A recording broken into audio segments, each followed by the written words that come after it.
गरुड़ पुराण 13वां अध्याय। असोच काल का निर्णय। असोच में निषिद्ध कर्म, सपिंडीकरण श्राद्ध, पिंड मिलन की प्रक्रिया, शय्यादान, पददान तथा गया श्राद्ध की महिमा। गरुड़ जी ने कहा, हे प्रभु, सपिंडन की विधि, सूतक का निर्णय और शय्यादान तथा पददान की सामग्री एवं उनकी महिमा के विषय में कहिए। श्री भगवान ने कहा, हे ताक्ष्य, सपिंडीकरण आदि संपूर्ण क्रियाओं के विषय में बताता हूँ, जिसके द्वारा मृत प्राणी प्रेत नाम को छोड़कर कृतगण में प्रवेश करता है, उसे सुनो। जिनका पिंड रुद्र स्वरूप पितामह आदि के पिंडों में नहीं मिला दिया जाता, उनको पुत्रों के द्वारा दिए गए अनेक प्रकार के दान प्राप्त नहीं होते। उनका पुत्र भी सदा अशुद्ध रहता है, कभी शुद्ध नहीं होता, क्योंकि सपिंडीकरण के बिना सूतक की निवृत्ति समाप्त नहीं होती। इसलिए पुत्र के द्वारा सूतक के अंत में सपिंडन किया जाना चाहिए। मैं सभी के लिए सूतक समाप्ति का यथोचित काल कहूँगा। ब्राह्मण 10 दिन में, क्षत्रिय 12 दिन में, वैश्य 15 दिन और शूद्र 1 मास में शुद्ध होता है। प्रेत संबंधी सूतक में सपिंडी 10 दिन में शुद्ध होता है। कुल के लोग 3 रात में शुद्ध होते हैं और ग्रोजन स्नान मात्र से शुद्ध हो जाते हैं। चौथी पीढ़ी तक के बांधव 10 रात में, 5वीं पीढ़ी के लोग 6 रात में, छठी पीढ़ी के 4 दिन में और 7वीं पीढ़ी के 3 दिन में, 8वीं पीढ़ी के 1 दिन में, 9वीं पीढ़ी के 2 प्रहर में तथा 10वीं पीढ़ी के लोग स्नान मात्र से मरणा सोच और जन्ना सोच में शुद्ध होते हैं। देशांतर में गया हुआ कोई व्यक्ति अपने कुल के जना सोच या मरना सोच के विषय का समाचार 10 दिन के अंदर सुनता है, तो 10 रात्रि बीतने में जितना समय शेष रहता है, उतने समय के लिए उसे असोच होता है। 10 दिन बीत जाने के बाद और 1 वर्ष के पहले तक ऐसा समाचार मिलने पर 3 रात तक असोच रहता है। 1 वर्ष बीत जाने पर समाचार मिले तो स्नान मात्र से शुद्ध हो जाती है। मरना सोच के आदि के 2 भागों के बीतने के पूर्व अर्थात 6 दिन तक यदि कोई दूसरा असोच आ पड़े तो आज असोच की निवृत्ति के साथ ही दूसरे असोच की भी निवृत्ति शुद्ध हो जाती है। किसी बालक की दांत निकलने तक, दांत निकलने से पूर्व मृत्यु होने पर अर्थात उसके अंतिम संस्कार के बाद, स्नान करने पर, चूड़ाकरण मुंडन के हो जाने पर 1 रात, व्रत बंध होने पर 3 रात और व्रत बंध के पश्चात मृत्यु होने पर 10 रात का असोच होता है। जब किसी भी वर्ण की कन्या की मृत्यु जन्म से लेकर 27 मास की अवस्था तक हो जाए तो सभी वर्ण में समान रूप से सद असोच की मृत्यु हो जाती है। इसके बाद वागदान पर्यंत 1 दिन का और इसके बाद अथवा बिना वागदान के भी श्यानी कन्याओं की मृत्यु होने पर 3 रात्रि का असोच होता है। यह निश्चित है। वागदान के अंतराल कन्या की मृत्यु होने पर पितृकुल और वरकुल दोनों को 3 दिन का तथा कन्यादान हो जाने पर केवल पति के ही कुल में असोच होता है। 6 मास के अंदर गर्भ हो जाने पर जितने माह का गर्भ होता है, उसे ही दिनों में शुद्ध होती है। इसके बाद अर्थात 6 माह के बाद गर्भ हो तो उस स्त्री को अपनी जाति के अनुरूप असोच होता है। गर्भपात होने पर सपिंडी की स्नान उत्तर शुद्ध हो जाती है। कलयुग में जना सोच और मरना सोच से सभी वर्ण की 10 दिन में शुद्ध हो जाती है, ऐसा शास्त्र का निर्णय है। मरना सोच में आशीर्वाद, देव पूजा, प्रत्युत्थान, अभिवादन, पलंग पर शयन अथवा किसी अन्य का स्पर्श नहीं करना चाहिए। यद्यपि असोच अवस्था में व्रत का निषेध है, परंतु एकादशी तथा प्रसोद आदि व्रतों में अन्न ग्रहण करना उचित नहीं है। जो व्यक्ति सूतक में नित्य, नैमित्तिक अथवा काम्य कर्म करता है, उसके द्वारा पहले किए गए नित्य, नैमित्तिक आदि कर्म विनिष्ट हो जाते हैं। व्रती, ब्रह्मचारी, मंत्रपूत, अग्निहोत्री, ब्राह्मण, ब्राह्मणिष्ठ, यति और राजा, इन्हें सूतक नहीं लगता। विवाह, उत्सव अथवा यज्ञ में मरणासोच हो जाने पर उस असोच की वृत्ति के पूर्व बनाया हुआ अन्न भोजन करने योग्य होता है, ऐसा मनु ने कहा है। सूतक न जानने के कारण जो व्यक्ति सूतक वाले घर से अन्न आदि कुछ ग्रहण करता है, वह दोषी नहीं होता, किंतु याचक को देने वाला दाता दोष का भागी होता है। जो सूतक को छिपाकर ब्राह्मण को अन्न देता है, वह दाता तथा सूतक को जानकर भी जो ब्राह्मण सूतक कांत का भोजन करता है, वे दोनों ही दोषी होते हैं। इसलिए सूतक से शुद्धि प्राप्त करने के लिए पिता का सहपिंडन श्राद्ध करना चाहिए, तभी वह मृत पितृगणों के साथ पितृलोक में जाता है। तत्दर्शी मुनियों ने 12वें दिन, 3 पक्ष में, 6 मास में अथवा 1 वर्ष पूर्ण होने पर सहपिंडीकरण कहा है। हेताक्ष्य, मैं तो शास्त्र धर्म के अनुसार चारों वर्णों के लिए 12वें दिन ही सहपिंडीकरण करने के लिए कहता हूँ। कलयुग में धार्मिक भावना के अनित्य होने से, पुरुषों की आयु क्षीण होने से और शरीर की अस्थिरता के कारण 12वें दिन ही सहपिंडीकरण कर लेना प्रशस्त है।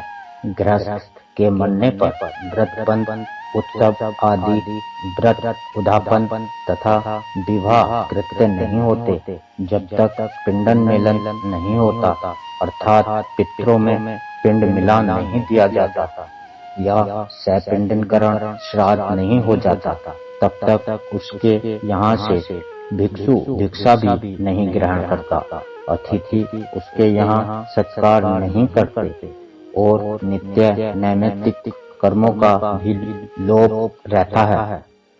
कर्म का लोप होने से दोष का भागी होना पड़ता है। इसलिए चाहे निर्गिनक हो या सागिनक, अग्निहोत्री 12वें दिन सहपिंडन कर देना चाहिए। सभी तीर्थ में स्नान आदि करने और सभी यज्ञों का अनुष्ठान करने से जो फल प्राप्त होता है, वही फल 12वें दिन सहपिंडन करने से प्राप्त होता है। अतः स्नान करके मृत स्थान में गोमय से लेपन करके पुत्र को शास्त्र विधि से सहपिंडन श्राद्ध करना चाहिए।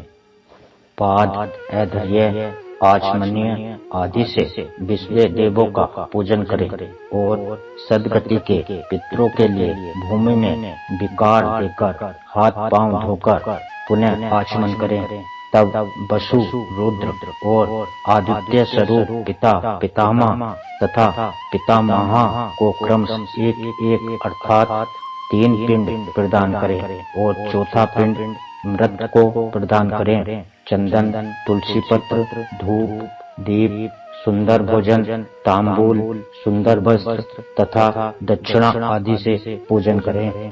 तद निरंतर स्वर्ण वर्ण की सलाका से प्रेत के पिंड को 3 भागों में विभक्त करके पितामह आदि के पिंडों में पृथक पृथक उसका मेलन करें, अर्थात एक भाग पितामह के पिंड में, दूसरा भाग प्रपितामह के पिंड में तथा तीसरा भाग वृद्ध प्रपितामह के पिंड में मिलाएं। हेताक्ष्य, मेरा मत है कि माता के पिंड का मेलन पितामही आदि के पिंड के साथ और पिता के पिंड का मेलन पितामह आदि के पिंड के साथ करके सहपिंडीकरण श्राद्ध संपन्न करना चाहिए। जिसके पिता की मृत्यु हो गई हो और पितामह जीवित हो, उसे प्रपितामह आदि पूर्व पुरुषों को 3 पिंड प्रदान करना चाहिए और पिंडों को 3 भागों में विभक्त करके उन्हीं के साथ मिलन करें। माता की मृत्यु हो जाने पर पितामही जीवित हो तो माता के सैपिंडन श्राद्ध में भी पितृ सैपिंडन की भांति प्रपितामही आदि मृत पिंडन का मेलन करना चाहिए, अथवा पितृपिंडों को मेरे पिंड विष्णु जी के में और मृत पिंडन को महालक्ष्मी जी पिंडन में मिलाएं। पुत्रहीन स्त्री का सैपिंडन आदि श्राद्ध करके पति को करना चाहिए और उसका सैपिंडीकरण उसकी सास आदि के साथ होना चाहिए। एक मातानुसार विधवा स्त्री का सैपिंडीकरण पति सवेशुर और वृद्ध सवेशुर के साथ करना चाहिए। हे ताक्ष्य, यह मेरा मत नहीं है। विधवा स्त्री का सैपिंडन पति के साथ होने योग्य है। हे केशव, यदि पति और पत्नी एक ही चिता पर आरूढ़ हुए तो तृण को बीच में रखकर सवेशुर आदि के पिंड के साथ स्त्री के पिंडन का मेलन करना चाहिए। एक चिता पर माता पिता का दाह संस्कार किए जाने पर एक ही पुत्र पहले पिता के उद्देश्य से पिंडदान करके स्नान करे, तदनिरंतर अपनी सती माता का पिंडदान करके पुनः स्नान करे। यदि 10 दिन के अंतर्गत किसी सती ने अग्नि प्रवेश किया है तो उसका शय्यादान और सैपिंडन आदि कृत्य उसी दिन करना चाहिए जिस दिन पति का किया जाए। हे गरुण, सैपिंडीकरण करने के अनिरंतर पितरों का तर्पण करें और इस क्रिया में वेद मंत्रों से उच्चारण करें। इसके पश्चात अतिथि को भोजन कराएं और हिंतकार प्रदान करें। ऐसा करने से पितर, मुनिगण, देवता तथा दानव तृप्त होते हैं। भिक्षा 1 गिलास के बराबर होती है, पुष्कर 4 गिलास के बराबर होता है और 4 पुष्कलों 16 गिलास का एक हितकार होता है। सैपिंडीकरण में ब्राह्मणों के चरणों की पूजन चंदन अक्षत से करनी चाहिए और पुत्रों की अक्षय तृप्ति के लिए ब्राह्मण को दान देना चाहिए। वर्ष भर जीविका का निर्वाह करने योग्य घृत, अन्न, स्वर्ण, रजत, सुंदर गो, अश्व, गज, रथ और भूमि का आचार्य को दान करना चाहिए। इसके बाद सब सिद्ध वाचन पूर्वक मंत्रों से कुमकुम, अक्षत और नवेल आदि के द्वारा ग्रहों, देवता, देवी और विनायक की पूजन करनी चाहिए।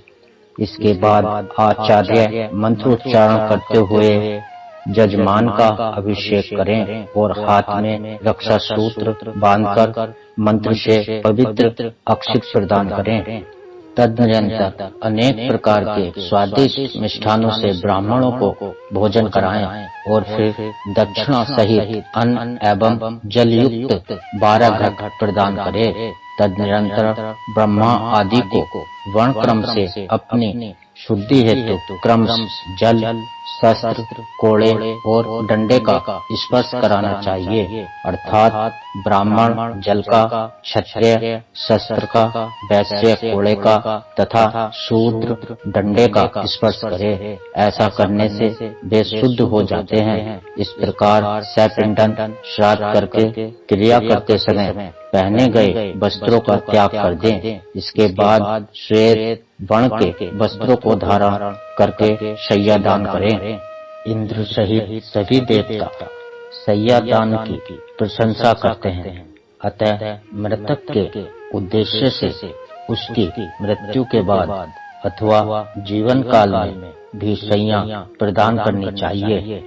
शय्या सुदृढ़ काष्ठ की सुंदर एवं विचित्र चित्रों से चित्रित दृढ़ रेशमी सूत्रों से बनी हुई तथा स्वर्ण पात्रों से अलंकृत हो। श्वेत रुई के गद्दे, सुंदर तकिए तथा चादर से युक्त हो एवं पुष्प, गंध आदि द्रव्यों से सुवासित हो। वह सुंदर बंधनों से भली भांति बंधी हुई हो और पर्याप्त विशाल हो। तथा सुख प्रदान करने वाली हो, ऐसी सैया को बनाकर कुश या दरी चादर युक्त भूमि पर रखें। उस सैया के चारों ओर छाता, चांदी का दीपाल्य, चबर, आसन और पात्र, श्रृंगार, झाड़ी या कलश, करक, दर्पण, 5 रंगों वाला चंदवा तथा संयानोप, योगी और सभी सामग्रियों को स्थान स्थापित करें। उस सैया के ऊपर सभी प्रकार के आभूषण, आयुध तथा वस्त्र से युक्त स्वर्ण की श्री लक्ष्मी नारायण की मूर्ति स्थापित करें। सौभाग्यवती स्त्री के लिए दी जाने वाली सैया के साथ वस्तुओं के अतिरिक्त काजल, महावर, कुमकुम, स्त्रीयोजित वस्त्र, आभूषण तथा सौभाग्य द्रव्य आदि सब कुछ प्रदान करे। तब निरंतर सपत्नी ब्राह्मण को गंध पुष्प आदि से अलंकृत करके ब्राह्मणी को कंठभर अंगूठी और सोने के कंठसूत्र से विभूषित करे। इसके बाद ब्राह्मण को सफा, दुपट्टा और कुर्ता पहनाकर श्री लक्ष्मी नारायण मूर्ति के आगे सुख सैया पर बैठाए। कुमकुम और पुष्पमाला आदि से श्री लक्ष्मी नारायण की भली भांति पूजा करें। तद निरंतर लोकपाल, नवग्रह, देवी और विनायक की पूजा करें। उत्तराभिमुख होकर अंजनी में पुष्प लेकर ब्राह्मण के सामने स्थित होकर इस मंत्र का उच्चारण करें। हे कृष्ण, जैसे क्षीर सागर में आपकी शैया है, वैसे ही जन्म जन्मांतर में भी मेरी शैया सूनी ना हो। इस प्रकार प्रार्थना करके विप्र और श्री लक्ष्मी नारायण को पुष्पांजलि चढ़ाकर संकल्प पूर्वक सभी सामग्रियों के साथ ब्रह्मवादी गुरु को शैया का दान दें और कहें, हे ब्राह्मण, इस शैया को ग्रहण करो। ब्राह्मण को उदाचा यह मंत्र कहते हुए ग्रहण करें। इसके बाद शैया पर स्थित ब्राह्मण को लक्ष्मी और नारायण की प्रतिमा को हिलाएं। तद निरंतर प्रदक्षिणा और प्रणाम करके उन्हें विसर्जित करें। यदि पर्याप्त धन संपत्ति हो तो शैया में सुखपूर्वक शयन करने के लिए सभी प्रकार के उपकरणों से युक्त अत्यंत सुंदर गृहदान, घर का दान भी करे। जो जीवित अवस्था में अपने हाथ से शैया दान करता है, वह जीते हुए ही पूर्व काल में वृक्षों तत्सर्ग भी करे। एक शैया एक ही ब्राह्मण को देनी चाहिए। बहुत ब्राह्मणों को एक शैया कदापि नहीं देनी चाहिए। यदि वह शैया विभक्त अथवा विक्रय करने के लिए दी जाती है तो वह दाता के अधपातन का कारण बनती है। सत्य पात्र में शैया दान करने से वांछित फल की प्राप्ति होती है और पिता तथा दान देने वाला पुत्र दोनों इस लोक और परलोक में मुदित सुखी होते हैं। शैया दान के प्रताप से दाता द्रव्य इंद्र लोक में अथवा सूर्य पुत्र यम के लोक में पहुँचते हैं, इसमें संशय नहीं। श्रेष्ठ विमान पर सवार होकर अप्सरा गणों से सेवित दाता प्रलय पर्यंत अंतःकरहित होकर स्वर्ग में स्थित रहता है। सभी तीर्थों में तथा सभी पर्व दिनों में जो सभी पुण्य कार्य किए जाते हैं, उन सभी से अधिक पुण्य शैया दान के द्वारा प्राप्त होते हैं। इस प्रकार पुत्र को शैया दान करके पद दान देना चाहिए। पद दान के विषय में तुम्हें यथावत बताता हूँ, सुनो। छाता, जूता, वस्त्र, अंगूठी, कमंडलू, आसन तथा पंचपात्र, ये 7 वस्तुएं पद कही गई हैं। दंड, तामपत्र, कच्चा अन्न, भोजन, ऐधर्य पात्र और जो बीत को मिलाकर पद की संपूर्णता होती है। इस प्रकार शक्ति के अनुसार 13 पद दानों की व्यवस्था करके 12वें दिन 13 ब्राह्मणों को पददान करना चाहिए। इस पददान से धार्मिक पुरुष सद्गति को प्राप्त होता है। यम मार्ग में किए हुए जीवों के लिए पददान सुख प्रदान करने वाला होता है। वहाँ यम मार्ग में अत्यंत प्रचंड धाम होते हैं जिससे मनुष्य जलता है। छाता दान करने से उसके सिर पर सुंदर छाया होती जाती है। जो जूता दान करते हैं वे अत्यंत कष्ट देने वाले यमलोक के मार्ग में अश्व पर चढ़कर जाते हैं। हे खेचर, वहाँ यम मार्ग में शीत, गर्मी और वायु से अत्यंत घोर कष्ट मिलता है। वस्त्रदान के प्रभाव से जीव सुख पूर्वक उस मार्ग को तय कर लेता है। यम के मार्ग में महाभयंकर और विकराल तथा काले और पीले वर्ण के यमदूत मुद्रिका प्रदान करने से जीव को पीड़ा नहीं देते हैं। कमंडलू का दान करने से अत्यंत धूप से परिपूर्ण वायु रहित और जल विहीन यम मार्ग में जलने वाला वह प्यासा जीव प्यास लगने पर जल पीता है। मृत व्यक्ति के उद्देश्य से जो ताम्र का जल पात्र देता है उसे 1000 प्रियपादान का फल स्वरूप अवश्य ही प्राप्त होता है। ब्राह्मण को आसन और भोजन देने पर यम मार्ग में चलता हुआ जीव धीरे धीरे सुख पूर्वक भोजन पदार्थ का उपयोग करता है। इस प्रकार सैपिंडन के दिन विधान पूर्वक दान दें करके बहुत से ब्राह्मणों को तथा चांडाल आदि को भी भोजन देना चाहिए। इसके बाद वर्ष के पूर्व ही 12वें दिन सैपिंडन करने पर भी प्रत्येक मास जल कुंभ और पिंडदान करना चाहिए। हे खक, प्रेत कार्य को छोड़कर अन्य किसी कर्म का पुण्य अनुष्ठान नहीं किया जाता, किंतु प्रेत की अक्षय तृप्ति के लिए पुण्य पिंड दान आदि करना चाहिए। अतः मैं विशेष तिथि पर मृत्यु होने वाले जीव के मासिक, वार्षिक और पाक्षिक श्राद्धों के विषय में कुछ विशेष बात कहूँगा। पूर्णमासी तिथि पर जो मरता है उसका उन्मासिक श्राद्ध चतुर्थी तिथि को होता है और जिसकी मृत्यु चतुर्थी को हुई है उसका उन्मासिक श्राद्ध नौमी तिथि को होता है। नौमी तिथि को जिसकी मृत्यु हुई है उसका उन्मासिक श्राद्ध रिक्ता तिथि चतुर्दशी को होता है। इस प्रकार पाक्षिक श्राद्ध 20वें दिन करना चाहिए। यदि एक ही मास में 2 संक्रांतियां हो तो 2 महीने का श्राद्ध मल मास में ही करना चाहिए। यदि एक ही मास में 2 मास हो तो उस मास के ही वे दोनों पक्ष और वे ही 30 तिथियां उन दोनों महीनों की मानी जाएंगी।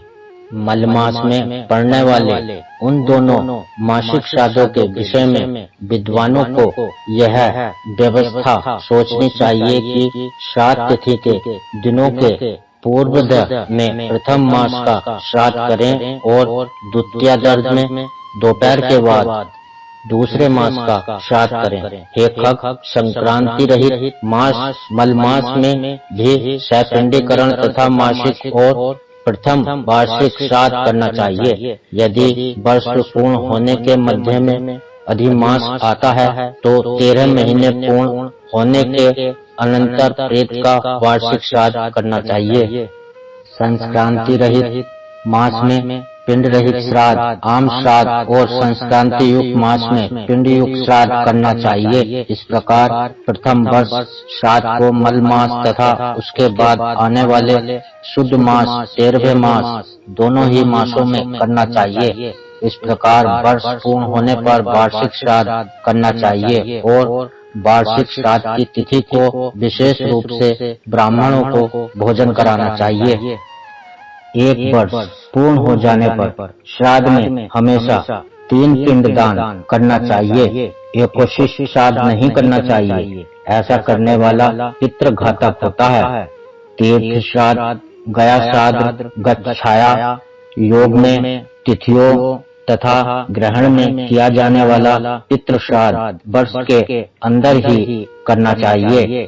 हे खगेश्वर, पितृ भक्तों से प्रेरित हो करके पुत्रों को 1 वर्ष के अंतर में ही गया श्राद्ध करना चाहिए। गया श्राद्ध करने से पितर भवसागर से मुक्त हो जाते हैं और भगवान गदाधर की कृपा से वे परम गति को प्राप्त होते हैं। गया के विष्णुपद तीर्थ में तुलसी की मंजरी से भगवान विष्णु की पादुका का पूजन करना चाहिए और इसके अलावा आदि तीर्थों में यथाक्रम पिंडदान करना चाहिए। जो व्यक्ति गया शिर में शमी के पत्तों के समान प्रमाण वाले पिंड को देता है, वह 7 गोत्रों के अपने 101 पुरुषों का उद्धार करता है। कुल को आनंदित करने वाला जो पुत्र गया में जाकर श्राद्ध करता है, पितरों को तुष्ट देने के कारण उसका जन्म सफल हो जाता है।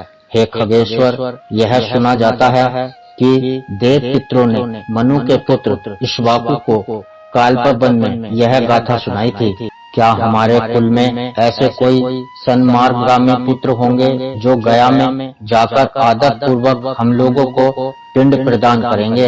हे ताक्ष्य, इस प्रकार जो पुत्र पितरों की आयुष्मिक परलोक संबंधी क्रिया करता है, वह सुखी होकर कोशिश के ध्वज के साथ पुत्रों की भांति मुक्त हो जाता है।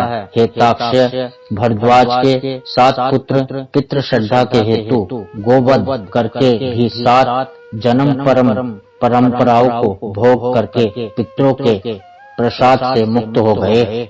कौशिक के वे 7 पुत्र प्रथम जन्म में दशाण देश में 7 व्याधों के रूप में उत्पन्न हुए थे। इसके बाद अगले जन्म में वे कलांजर पर्वत पर मृग के रूप में उत्पन्न हुए। फिर शरद्वीप में चक्रवाक के रूप में उनकी उत्पत्ति हुई। अगले जन्म में मानसरोवर में हंस के रूप में उत्पन्न हुए।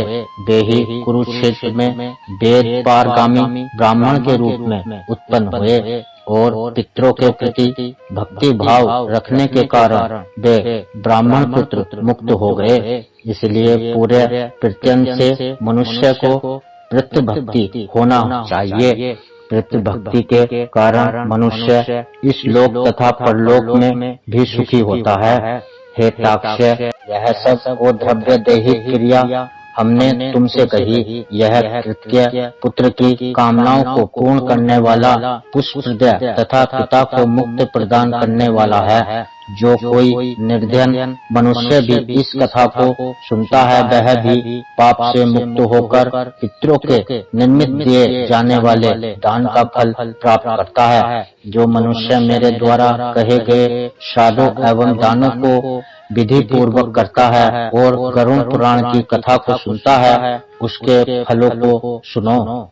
पिता उसको सत्य पुत्र प्रदान करता है, पितामह उसे गोधन देते हैं, उसके प्रपितामह उसे बहुविध धन संपत्ति प्रदान करते हैं और वृद्ध प्रपितामह तृप्त होकर विपुल अन्न आदि प्रदान करते हैं। इस प्रकार श्राद्ध से तृप्त होकर सभी पितर पुत्रों को वांछित फल देते हैं और धर्म मार्ग से धर्मराज के प्रसाद में जाकर वे धर्मराज की सभा में आदर पूर्वक विराजमान रहते हैं। सूत जी ने कहा, इस प्रकार श्री विष्णु जी से ओ द्रव्य देही श्राद्ध धनादि विषय महात्म्य सुनकर गरुड़ जी को अपार हर्ष हुआ। इस प्रकार गरुड़ पुराण के अंतर्गत शारीद्वार में सैपिंडी आदि सर्वकर्म निरूपण नामक 13वां अध्याय पूरा हुआ।